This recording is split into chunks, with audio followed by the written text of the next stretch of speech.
Esta segunda parte do consultório está reservada à especialidade de cirurgia plástica, reconstrutiva e estética e como especialista temos uma cara nova aqui no consultório. Cumprimentar o nosso segundo convidado desta tarde, o Dr. Filipe Riobon. Muito boa tarde. Claro, obviamente especialista naquilo que eu estava a dizer, cirurgia plástica, reconstrutiva e também estética. Nós vamos falar sobre mamoplastia. Há muitas mulheres que têm este desejo. Em Portugal ainda não é uma temática que seja tão falada quanto isso, mas ouve-se falar hoje muito mais do que há umas décadas atrás. Antes de entrarmos naquilo que é propriamente o tema desta tarde, perguntava-lhe, quando se decide fazer uma cirurgia deste género ou outra qualquer no âmbito da sua especialidade, o que é importante numa primeira consulta com o especialista? Portanto, o primeiro passo será, obviamente, procurar um profissional que seja devidamente qualificado para realizar a cirurgia que a paciente pretende realizar, uma vez que a preparação durante um internato da cirurgia plástica permite eventualmente obter um resultado melhor. Por isso a doente deve procurar quais são os antecedentes, a formação do médico que procura, de forma a ter a certeza de que está, digamos, a falar com um profissional devidamente qualificado para o procedimento que pretende realizar. Isso é muito importante em todas as especialidades, como é óbvio, mas nesta em particular, porque estamos a falar de algo muito, muito próprio, muito... Até se calhar diria mais, tem que haver uma estreita ligação e comunicação entre médico e paciente, não é? Exatamente, e isto muitas vezes é a concretização de um sonho, portanto que as doentes vêm a preparar já há muitos anos, e por isso é importante que apostem bem e que apostem num profissional que de facto irá cumprir as suas expectativas, ou pelo menos irá dar o máximo e irá ter as ferramentas técnicas e irá ter as ferramentas de aprendizagem necessárias para que proceda de uma forma tecnicamente correta, de forma a que tudo corra bem. Portanto, quando falamos de mamoplastia, estamos a falar exatamente de quê? Portanto, mamoplastia basicamente é uma cirurgia da mama que pode ser de aumento ou de redução. Basicamente consiste na modificação da forma da mama e em função do biótipo da doente nós podemos estar a falar com uma doente que procura ou aumentar o volume mamário, ou reduzir o volume mamário, ou simplesmente remodelar a mama de forma a que ela se torne esteticamente mais agradável. Portanto, há estas duas dentro deste âmbito, há mais do que uma técnica e há mais do que um conceito, ou seja, pode ser para aumentar, mas também pode ser de para diminuição, reduzir, não é? Porque há muita gente também precisa, por vários motivos, disso. Hoje em dia, que técnicas é que há para chegarmos a ao aumento mamário e se as próteses estão hoje em dia melhores, vamos dizer assim, com melhores materiais, com maior durabilidade do que há uns anos atrás? Muito bem. Portanto, relativamente às próteses, atualmente as próteses considera-se que não têm um prazo definido de duração. Antigamente, na década de 90, inícios anos 2000, era previsível que ao fim de 5 a 10 anos, após a cirurgia, que as próteses começassem a apresentar complicações mecânicas. Ou seja, existia uma alta taxa de ruptura de próteses, o que fazia com que a probabilidade da paciente ter que trocar as próteses que tinha colocado inicialmente fosse relativamente grande. Neste momento é ao contrário. Nós colocamos atualmente próteses cujo prazo de validade não está definido, mas que se prevê que seja bastante superior, ou seja, ao fim dos 5 a 10 anos, a taxa de integridade das próteses é extremamente elevada e apenas um número muito reduzido de pacientes necessitam de fazer uma cirurgia em que é necessário trocar as próteses. Agora, nós também estamos a operar uma população que tem 20, 30 anos e as próteses mamárias não existem há 50 anos. E uma doente... Portanto, na sua maioria ainda estamos a falar de uma população que normalmente avança para este tipo de cirurgia aos 20, 30 anos. Não é? Nós temos doentes de todas as idades. Nós temos doentes jovens, com 20, 30 anos, que não tendo mama, por serem magras e elegantes, desejam melhorar a sua silhueta e aumentar a sua autoconfiança e colocam as próteses. Mas também temos muitas senhoras que outrora tiveram uma mama bonita, mas que devido à gravidez ou flutuações de peso vão adquirindo uma mama cada vez mais deformada e precisam de retocar a sua mama. E por isso também temos muitas doentes que já tiveram 1 ou 2 filhos e que perderam volume mamário, perderam uma forma bonita da mama e necessitam para, digamos, voltar a ganhar alguma autoconfiança de rejuvenescer a sua mama, colocando, por exemplo, uma prótese que lhe vai dar maior projeção, uma forma mais bonita, mais... Não tanto um grande aumento visível, não é? Mas mais aquele, naquele sentido do recuperar o volume, não é? Exatamente. Recuperar aquilo que já existia. A maior parte das portuguesas tem muito bom gosto. E então é assim... Ainda bem, não é? É verdade. Por isso a maior parte das portuguesas tem muito bom gosto e elas procuram um resultado, acima de tudo, que seja natural. Natural, não é? Por isso elas procuram alguma coisa que as faça sentir confortável, que as faça sentir femininas, ok?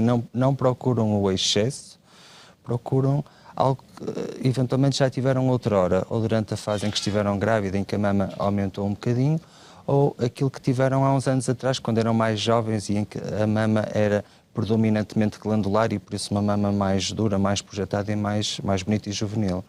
Por isso elas procuram algo de discreto, por isso procuram um resultado, obviamente, que se veja, mas que não seja um resultado óbvio. Procuram uma coisa para elas, que as faça sentir bem, não é para os outros, não é? E procuram geralmente aquilo que é esteticamente agradável, mas que não seja exagerado, não é?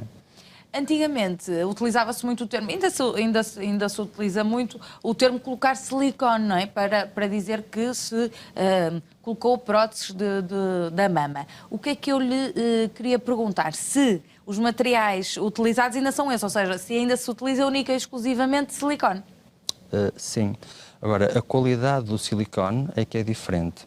Antigamente, portanto, as próteses teriam uma cápsula de silicone e teriam um interior de silicone líquido em que, se houvesse alguma ruptura, haveria naturalmente a perda do conteúdo para o exterior e a prótese ficava desinsuflada. Neste momento, o silicone é um silicone de melhor qualidade, chamado silicone de gel coesivo, em que se houver uma micro-ruptura, o silicone entra, mas quando, digamos, a gente tira a pressão sobre a prótese, ele volta para o interior da prótese. O que significa que, digamos, as próteses são muito mais seguras e permite às pacientes não terem que ser operadas tão facilmente. Por isso, o material E dão resultados também mais naturais? Sim, dão. Obviamente que assim, o tipo de prótese e o biótipo da doente vai definir se o resultado é mais ou menos natural. Mas nós conseguimos resultados muito naturais em que eu próprio muitas vezes olho para os pacientes e digo assim, e eu não era capaz de saber que isto era uma prótese se não fosse eu que a tivesse colocado. Não é? Portanto, sendo especialista, muitas vezes pode ficar na dúvida, porque de facto os resultados hoje em dia são muito naturais. Em relação ao volume e à escolha do volume, que isto é depois tudo parte de um processo em que, como falávamos há pouco, a comunicação é importante, não é? Imagino que o doutor queira satisfazer a expectativa, mas também tenha uma ideia daquilo que dizia que é saudável, que é de bom gosto e que é equilibrado para aquele corpo. Como Exatamente. é que se decide o volume, o tamanho? Como é que decidem isso em conjunto? Como é que decidimos o volume? Nós temos duas maneiras de o definir. Muitas vezes as doentes já vêm com um determinado volume que querem colocar, é? Porque tem uma amiga que é mais ou menos parecida com ela e que colocou aquele volume e ficou e gostou e ela quer uma coisa muito parecida, apesar de que em cada pessoa o mesmo tipo de prótese produz sempre um resultado completamente diferente, porque as pessoas, por muito parecidas que sejam, existem sempre pequenas diferenças, ok? E existe outra forma de raciocinar, em que nós temos muitas vezes uma senhora que nos aparece na consulta, que tem algum excesso de pele e que nós temos que corrigir aquela mama, aquele excesso de pele. E por isso existe um volume mínimo que é necessário colocar para que a mama fique totalmente preenchida e para que fique bonita. Para além disso, o mesmo volume, a prótese do mesmo tamanho em doentes mais magrinhas ou mais obesas produz resultados totalmente diferentes. Obviamente que uma prótese por exemplo, de E 200... mesmo a estrutura, não é? Porque para além do peso é a estrutura. Há mulheres mais largas, outras mais estreitinhas, Exatamente. não é? Portanto... Por isso, numa senhora mais larga, nós muitas vezes recorremos também a próteses de base mais larga para que a mama se espalhe um pouco mais e para que não dê uma mama tão separada, porque as senhoras não gostam que as maminhas fiquem muito separadas. E por isso, nós recorremos a próteses com diferentes formas, com diferentes bases de implantação, de forma a que aquela prótese se adeque àquele corpo específico daquela paciente. Procuramos, digamos, o volume não é uma coisa absoluta, mas é, digamos, apenas um dos parâmetros que nós temos que escolher para conseguir o melhor resultado possível naquele corpo, naquela paciente que tem aquela mama com aquele excesso de pele, por exemplo. Okay?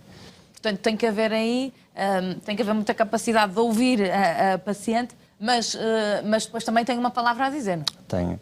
Isto é assim. Até porque ninguém melhor do que o especialista tem essa experiência, não é? Exatamente.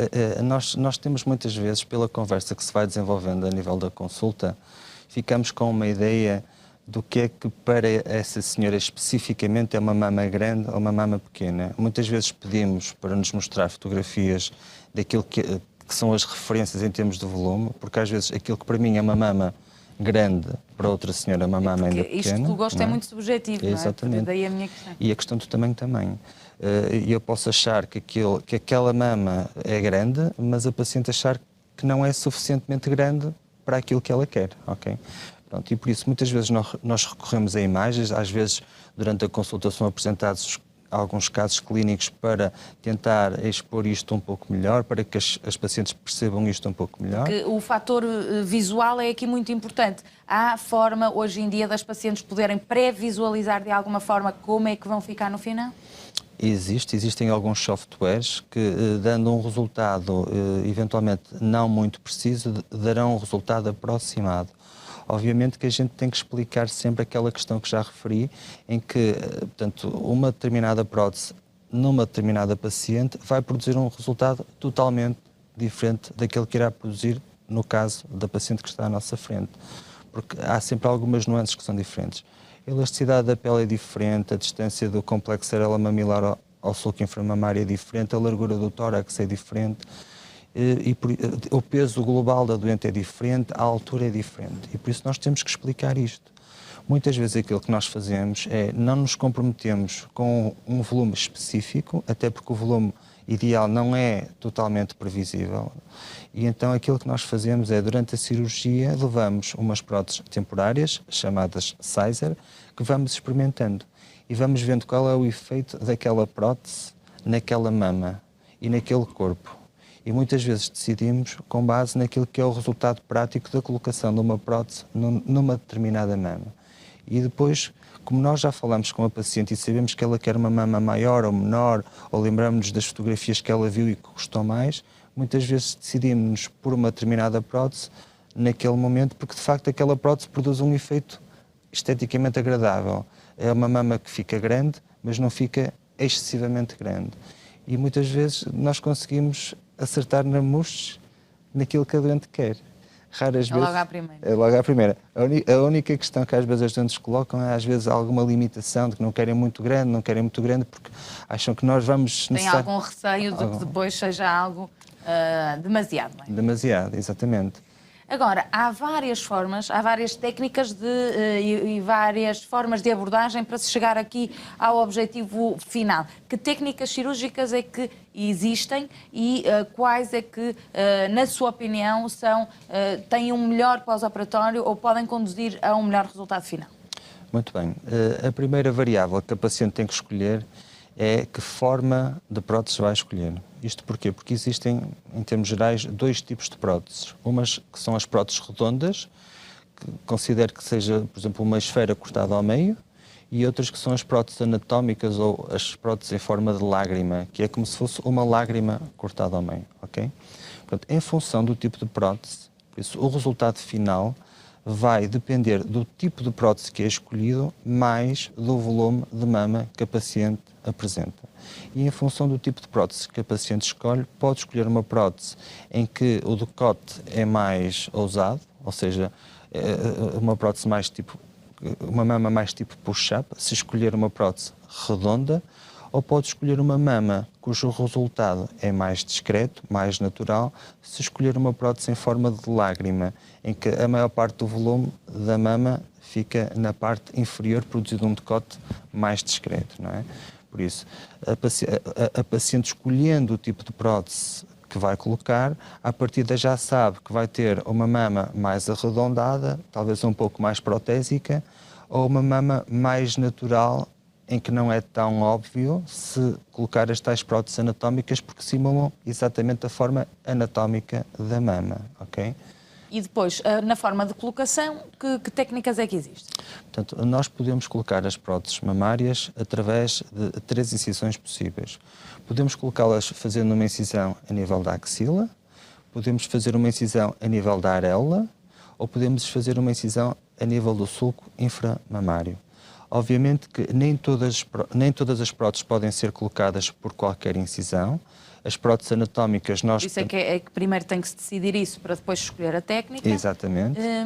Portanto, na sua opinião, trabalha mais frequentemente com que técnica, por exemplo? Eu gosto das próteses anatómicas porque eu gosto de resultados em que haja, no mínimo, alguma dúvida se aquilo foi uma mamoplastia de aumento ou não.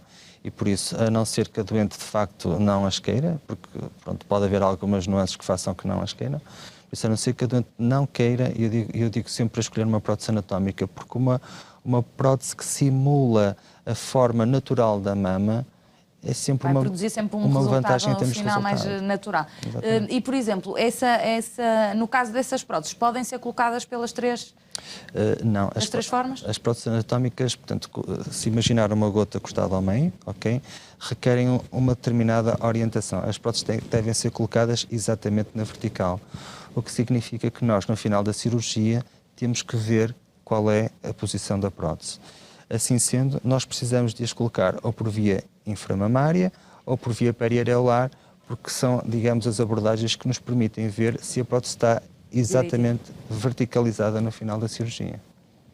Muito bem. Em termos de pós-operatório, quais é que são aqui as indicações mais importantes a dar, sendo que imagino que o pós-operatório também dependa da técnica utilizada, não é? Exatamente. É assim, ao contrário do que aquilo que as pacientes muitas vezes pensam, o pós-operatório não é nada doloroso. Isto porquê? Porque, é assim, sendo isto cirurgia estética, ok, nós aquilo que pretendemos é que a doente tenha uma experiência o mais agradável possível. A mim não me interessa que uma doente seja operada e que tenha dores e que tenha uma experiência desconfortável, uma má experiência, porque depois seria isso que ela iria transmitir às amigas. Okay? E elas iriam ficar assustadas e não iriam fazer. Sim, não interessa haver ali uma experiência traumatizante de nenhuma forma, não é? E por isso, no pós-operatório, nós temos muito cuidado para, com anestesia local, com bloqueios regionais de nervos, com anestesia local sobre as incisões e também com medicação bastante forte, fazer com que as doentes não tenham praticamente dor nenhuma. Por isso, o pós-operatório, nas primeiras 24 horas, praticamente é isento de dor. Okay? Apenas há alguma sensação de tensão mamária, idêntica à subida do leite, durante a primeira semana, porque existe a pressão da prótese sobre a glândula mamária que faz com que a senhora sinta alguma tensão. Não é propriamente dor, é mais tensão. E a própria pele também está ainda a adaptar-se ao novo volume, ou não? Sim, eventualmente a pele pode estar um bocadinho mais esticada e por isso pode sentir, digamos, a pele um pouco esticada, mas não é dor. Por isso há aquela sensação de tensão que é facilmente ultrapassável com a medicação que nós enviamos para casa para as pacientes tomar e por isso muitas vezes elas ficam agradavelmente surpreendidas com o tipo de experiência que tiveram. Daí que muitas das pacientes que eu atualmente opero são pacientes que já são referenciadas por outras, que fizeram exatamente a mesma cirurgia e que as convenceram a fazer a cirurgia, digamos, a ultrapassar alguns medos que tinham, porque relataram a experiência delas e disseram-lhes, olha, afinal, isto foi muito menos mal do que aquilo que eu pensava que ia ser. As pessoas muitas vezes não avançam. Lá está, era como dizia o Dr. Filipe, estamos a falar de uma cirurgia que não é necessária, vamos dizer assim, não é? No âmbito o que eu quero dizer é que as pessoas para avançarem, de facto, se não tiverem medo, é muito mais fácil de avançar, sendo que hoje em dia as pessoas já avançam para este tipo de procedimento com muito mais confiança do que há uns anos atrás, não é? Sim, sim. Neste momento as mulheres são muito mais donas do seu destino e sabem o que querem e tomam essa decisão. Por isso são mais determinadas. E as mulheres são muito mais corajosas do que os homens nesse sentido. Elas são muito mais fortes que os homens. Em tudo o que tem a ver com a doença, com a resistência, é outra não é mentalidade, são práticas. As mulheres acham que aquilo vai fazer com que elas se sintam bem. Vai ter benefícios. Avançam. Porque não estando a falar de benefícios, não estamos a falar daquelas patologias mais pesadas e que muitas vezes conversamos aqui no consultório, mas estamos a falar de dar mais qualidade de vida, sobretudo dar mais autoestima às mulheres. Sim. E não mencionámos aqui um caso muito particular, que são as pessoas que infelizmente ultrapassaram doenças mais complicadas e que perderam 1 ou 2 seios e também precisam de recorrer aqui a este apoio da cirurgia estética, não é? Portanto, estamos a falar de algo muito importante. Sim, sim. Isso é mais já no âmbito da cirurgia reconstrutiva. Pronto, mas eu também faço esse tipo de cirurgia, mesmo a nível hospitalar, e também é gratificante ver as senhoras, e muitas vezes o pré e pós nota-se em pequenas nuances, como por exemplo virem mais maquilhadas, virem mais penteadas, virem com roupas novas, por isso há um ultrapassar de alguma coisa que as estava ali a aprender, que não as deixava viver a vida na sua plenitude. E mesmo aquilo que algumas pessoas pensam que é algo extremamente útil, não é. Há pessoas que vivem completamente limitadas naquilo que são os seus contactos sociais, as idas à praia, a prática do desporto, porque não se sentem bem. A sua vida pessoal, a sua vida até íntima, amorosa, muita gente pode não se sentir confortável, não é? E eu tenho muitas senhoras, fisicamente falando, eu tenho muitas senhoras que, após terem os filhos, vão à consulta porque referem que não estão bem na relação que têm com o marido. Não é que o marido se queixe, mas elas não estão bem, quer dizer, não se sentem bem porque já foram de outra forma. Houve uma mudança grande ao nível físico, não é? Exatamente. Isso é bem legítimo e toda a gente percebe. Penso que não só as mulheres, mas os homens também compreendem aqui esta necessidade que pertence ao universo feminino, mas também atua no casal. Em relação à duração, já nos explicou que as próteses mamárias hoje em dia não têm uma durabilidade pré-garantida e pré-definida, mas que estão estamos numa fase boa a esse nível. Exatamente. Não é? Em relação aos receios, penso que era importante cada vez mais darmos confiança neste sentido. Quais os receios que ainda acha que as suas pacientes têm quando vêm falar consigo na primeira consulta e que depressa e rapidamente deixam de os ter, para avançar? Assim, eu penso que o principal receio é não conhecer o médico que a vai operar, ok? E por isso a primeira coisa é transmitir confiança às pacientes, assim, transmitir-lhes um plano, transmitir-lhes que existe uma forma lógica de pensar, transmitir-lhes que existe vontade em que elas fiquem satisfeitas, porque se elas ficarem satisfeitas, nós também ficamos, não é? Por isso, e eu penso que esse é o primeiro passo a dar. O segundo passo, obviamente, isto é uma cirurgia que pode ter complicações, mas em que a taxa de complicações é extremamente baixa. Mas, digamos, saber que, no caso de haver complicações, nós somos devidamente qualificados e somos pessoas que vamos estar lá para as tratar, se for preciso. Por isso digamos, é ganhar a confiança delas, é criar uma relação médico-doente que permita saber que nós também temos orgulho e brilho no nosso trabalho e por isso nós queremos que elas fiquem bem. Eu sei que as minhas pacientes são mulheres de alguém, filhas de alguém, são como as pessoas com quem eu lido e que têm expectativas e lutaram e estiveram muito tempo, se for precisar, a me olhar para fazer aquela cirurgia. E por isso eu tento sempre dar o meu melhor e tento transmitir às pacientes essa ideia de que, independentemente de tudo, eu vou dar o melhor. Eu vou fazer tudo para que elas fiquem contentes, ok? E acho que isso permite tranquilizar um pouco as pacientes. Assim, se a gente tiver este tipo de conversa e às vezes desdramatizar um pouco na consulta pré-operatória aquilo que é a cirurgia, porque no fundo isto também não é uma cirurgia. Muitas vezes há pessoas que também têm algum receio da anestesia, não é? Pessoas, nomeadamente, que nunca tiveram, felizmente, muitos encontros com a medicina, não é? Sim, é verdade. E então, às vezes, têm receio e acabam por ter alguma dificuldade em avançar porque julgam, nunca precisei, vou agora. Pois, a questão da anestesia é a questão da perda de controle. A partir do momento em que uma pessoa é anestesiada, está à mercê da equipa cirúrgica. As pessoas não estão a controlar nada, não é? E por isso, elas muitas vezes têm medo de não acordar, ou isto ou aquilo, mas hoje em dia, é assim, a anestesia hoje, neste momento, não tem nada a ver com a anestesia daquilo que era há uns anos. Os doentes são super controlados durante o processo anestésico e habitualmente, portanto, em todas as unidades hospitalares em que eu trabalho, habitualmente existem equipas de anestesia que estão super treinadas neste tipo de cirurgias e por isso não tem nada que recear, não é? Nunca vi ninguém a adormecer e não a acordar, não é? Pronto, por isso, quanto a isso, elas podem estar tranquilas. Não é? E nada como boas consultas antes do procedimento para estar a confiança cimentada para avançar e para o resultado final.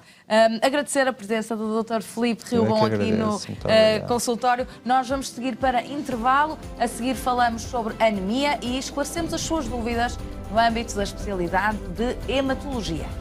Até já.